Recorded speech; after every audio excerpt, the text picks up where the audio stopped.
This podcast is sponsored by ValleyGivesBack.org. Don't get spooked by planned giving. Name a Valley nonprofit in your estate plan and create a legacy that tells future generations what mattered to you. Making a gift that costs nothing during your lifetime is easy and revocable if things change. With a planned gift, you have the power to impact the Valley forever without affecting your current lifestyle. Your action will inspire others to make a difference in their own way. Remember the Valley.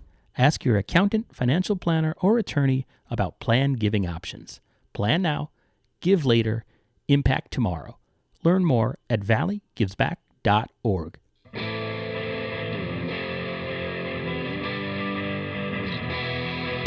hundreds of years we brought you the news. For any info we gave you the clues.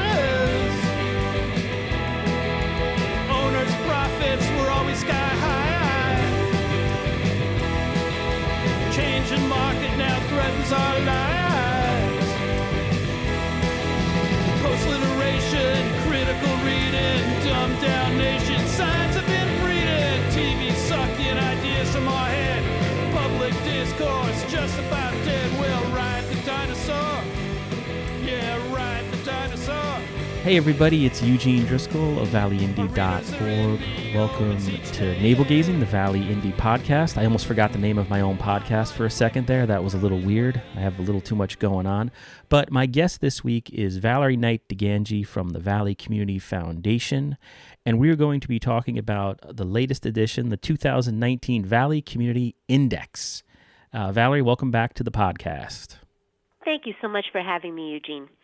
My pleasure. What's your title role at the Valley Community Foundation? I know I've asked you this before, but not everybody writes everything down. I know, it's fine. I'm actually the program officer here at VCF. And what's a program officer do at a community foundation? So I oversee our grant process, and I also oversee many of the projects and programs that are related to community input and impact out throughout the Valley. So that's kind of my job. And what was your role in the Valley Community Index? So my role at VCF was to serve as the project manager and also as the community liaison. So it was my job to help bring folks together to talk about the data points that Data Haven was able to uncover for us, and to also convene conversations so that people could learn a little bit more about what data points were important to include in this next 2019 index. And so let's talk about backing up for a second and looking at the bigger picture. What exactly is the Valley Community Index? So the Community Index is a single source data document, and what that means is that it is chock full of data points that currently examine the needs and opportunities that exist in all of the Valley towns, which are for us in Sonia, Beacon Falls, Derby, Oxford, Seymour, Shelton, and Naugatuck, right? So we have 7 communities that we are looking at, all of the positives and the things that could use some changes and things that we feel could really benefit from bringing some highlights to for folks to really look a little bit more in depth into. And so we're talking about all kinds of data. This is basically, I mean, it's not a phone book of data, but it's a hefty document that if the average person were to pick it up and read it, it gives you an incredible glimpse of what's going on in the Valley in terms of housing, demographics, health. What are some of is it divided into key topics or anything like that? And who collects all the data? That's correct, Eugene. Yes, and in the last one, we were not able to because it was our baseline, so we were not able to examine any trends. But now that we have had 3 years' worth of data gathering, we now have trend data to be able to show. So each one of the chapters that you're describing, things like economics, things like health, will have trend data points that are actually going to be highlighted right for people to grab onto when they first open up the section. So you're going to open up the index, and you're going to be able to flip through and see these key trend data points that have occurred since the last index happened in 2016. And I know, I mean, you're not the author per se, and you're not the person, I guess, who's going to be taking and putting this information to some type of action plan. You're sort of the facilitator of the project, and you help these discussions happen. But I was wondering if you could go over some of the key findings or some of the data in there that jumps out and might be of interest to the average Valley resident. Absolutely. I'm going to pick a couple out for you. The first one, I think, is very positive. The Valley's four-year graduation rate has increased from 83% in 2011 to 90% in 2017, which is really awesome. I also can tell you that the rate of home ownership has raised from 68 to 72% between 1980 and 2017. However, Eugene, there are significant disparities in home ownership between racial and ethnic groups. In 2017, the home ownership rate among white households in the Valley was 78%, but only 41% and 48% for Black and Latino households. So there was definitely some differences going on.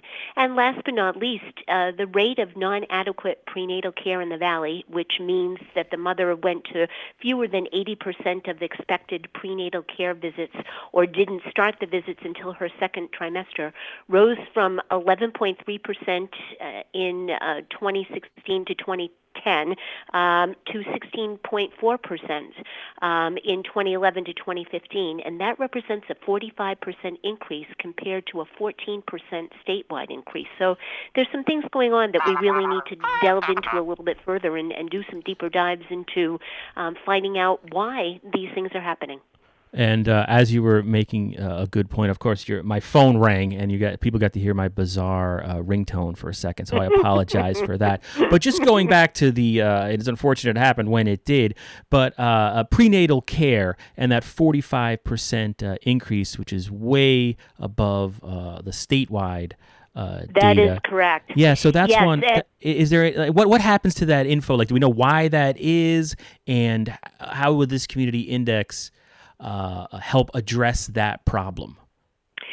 So that's a very good question, and we need to do more research into finding out why that is. Is it a question of the mothers don't have the ability to get to the appointments, right? Is it a transportation issue? Is it a child care issue? Do they have, a problem having child care for, younger children that they may have in the house that they just can't leave alone, nor can they necessarily take them with them, to a visit. So there's a lot of other factors that are coming into play that we really need to look into.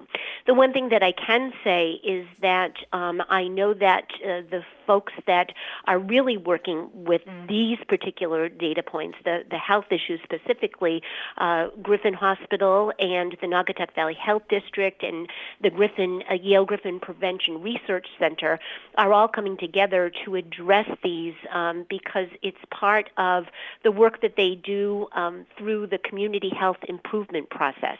They have identified 3 areas of need that they are going to do these more extensive data dives into, and then coming up with some solutions as to how to address them. So there are 3 specific areas that have been already lifted up in the index. They are, as far as health goes, heart disease, this maternal child health issue that we've just discussed, as well as behavioral health issues, specifically focusing on substance abuse, which, as everyone knows, is just such a climbing issue here in the Valley and across the country, and something that needs to be addressed. And about yes, I was going to bring that up, the substance abuse. There is some data that's coming out of the 2019 Valley Community Index. If I can, absolutely, do you have it in front of you? If you want, yeah, I can share a little bit about that with you. So and before you do, because one thing that you hear, there's been some articles recently. CT Mirror, which is a great nonprofit statewide investigative site. I'm sorry, it's CT Hit. the Connecticut Health Investigative Network, and then the article was republished on a CT Mirror. They talked about a local pharmacy had high rates of giving out or filling prescriptions for opioids and all that, and was sort of painted this picture like the situation in the Valley was worse than anywhere else. But I'm not sure the data actually. It's bad, of course. I'm not trying to downplay it, but it's not quite as bad as we think it may be. Is that right, or am I completely off the mark here? So I'm going to give you this statistic, and let's see if we. No, it's perfectly fine. So between 2015 and 2018, the Valley averaged about a little over 30 drug overdose deaths per 100,000 residents per year. All right, and compare that to the state's rate of 24, a little over 24 per 100,000. Okay. If you just look at opiate and opioid-related deaths, the rates become 28.8, so almost 29% in the Valley, and 22.8 for the state. So there is a difference, right, between the Valley and the state, and it is something that we need to be aware of, and something that I know that not only the folks that are working in the health community are focusing on, but others as well, right, because it's not simply all about health, and there are so many, again, other factors that come into play, and that's one of the areas that I know that this group is working on for the health improvement plan. And there's going to be a unveiling of sorts, for lack of a better word, of this study or index, this report coming up in October. Am I correct? That is correct. What are the details on that? October 22nd. And I'm just going to throw them right out at you. The doors are going to open at 7:45 in the Scinto Auditorium in Shelton. It will be a panel discussion, and the program is going to run from 8 to 10 in the morning.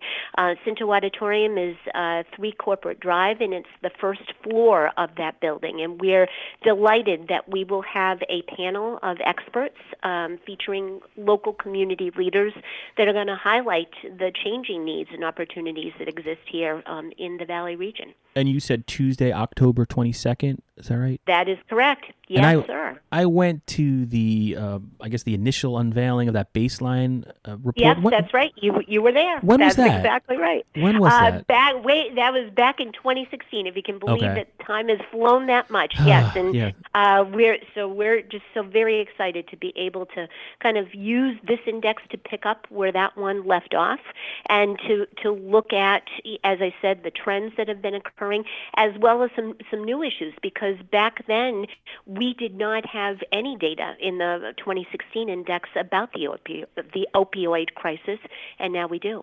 So it's really important to include new things as well. And for anybody who's listening, that 2016 panel was very informative.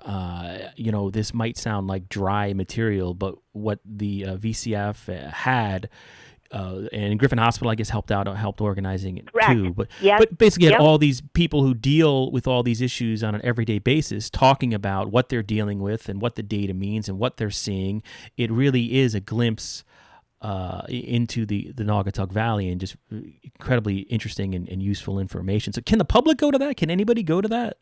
Absolutely, Eugene. And as a matter of fact, what I was going to say is one of the ways that we wanted to make it very interactive is to be able to have not only the panel talk about the issues of the day, but also to have the audience ask questions, right? And to get answers back from folks about what's going on. So it will be an opportunity for people not only to sit and listen, but to also hopefully have the questions that they are hearing from the panel, hopefully have them answered. So absolutely.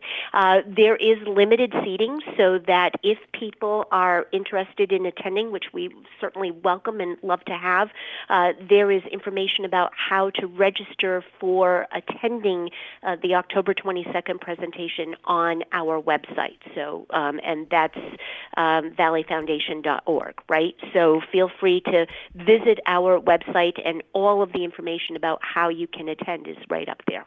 And then going back to that 2016 report, or that baseline report, were there any groups or task force or committees that were formed and tackled a given problem or issue, not necessarily a problem, that was revealed in that initial report? What's been done? Have there been any positive outcomes thanks to this data? Yeah, absolutely. A couple of really neat things have surfaced. One of them is that there was a group of religious leaders from all different faiths that had come about to form the Valley Interfaith Council. Several members had attended the presentation and then decided that they wanted to come together to work on various issues that they heard that were explained and addressed at that particular meeting. So that was very exciting. And I just want to share with you that one of the key data points that surfaced in the previous index, Eugene, was that in 2014, 26% of children ages 0 to 17 lived in low-income households in the Valley. By 2017, that number has risen to 28% overall, and in some areas in the Valley, that reaches between 60 to 80%. So a working group of 27 stakeholders from multiple sectors have come together to form the Valley Childhood Poverty Collective Impact Group, which was formed in 2017 to dig deeper into that data. And the group is planning to work on short and long-term strategies to address the root causes of childhood poverty and their effects here in the Valley. And that's right here in our hometown. Right here in this area. Yeah, it's amazing that and certainly, for the folks that are working in this area, those numbers are unbelievably high. And we have come together and as a group, and VCF is a member of that group, and we're actively working to come up with some solutions to address what the causes are of childhood poverty, because we realize that one group can't do this all together. It really does take everyone working together and doing their individual pieces in order to address systems change.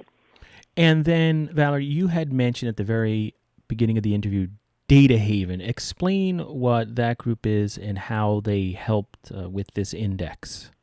So Data Haven is our partner and our data miner in this entire process to be able to gather the key data points that are focusing on the issues here in the Valley.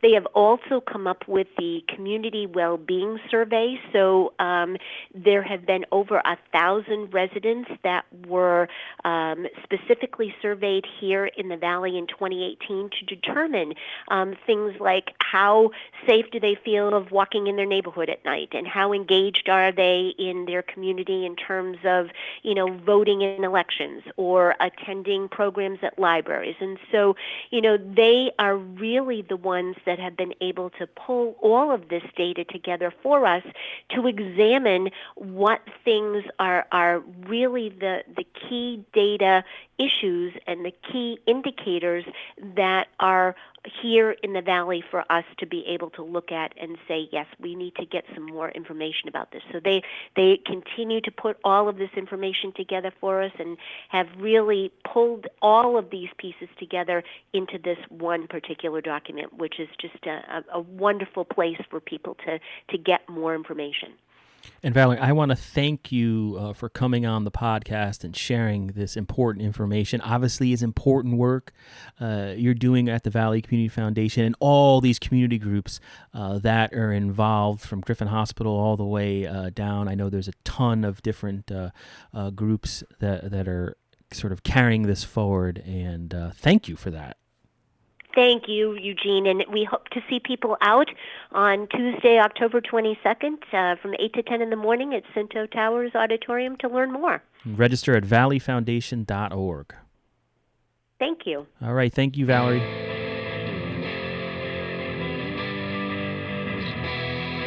For hundreds of years we've brought you the news. For the info we gave you the clues. Owners' profits were always sky high. Changing our lives. Post-literation, critical reading, dumbed down nation, signs have been breeding, TV sucking ideas from our head, public discourse just about dead. We'll ride the dinosaur, yeah, ride the dinosaur. Our readers are in the opens each day, yeah. Online clickbait a prurient way, yeah.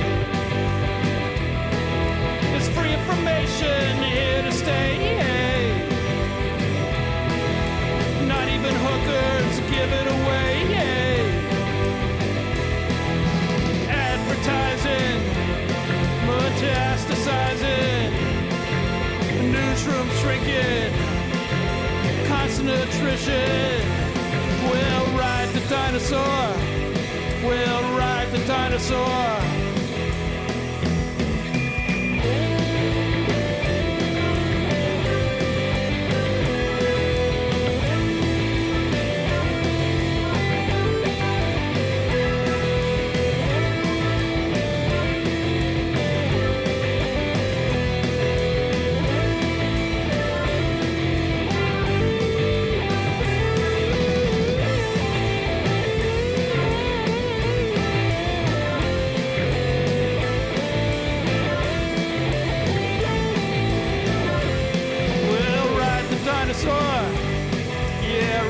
Dinosaur. Deadlines, bylines, pictures too. Editorial comment for a buck or two. Fire down the block, the murder next door. And now we wonder what it's all for. Social media coming free to you, funny pages, the mayor's wages, criminal seats, corruption schemes, ink state wretches asking tough questions. We'll ride the dinosaur, yeah, ride the dinosaur. The presses are running all through the night. We're printing the truth with all of our might. We're platform agnostics, got that interweb too. Buy an ad, see what we can do. We still have subscribers, still have our fans. We're here every day, so give us a chance and we'll make an art stand. Just hold us in your hand, and we'll ride the dinosaur. Yeah, ride the dinosaur.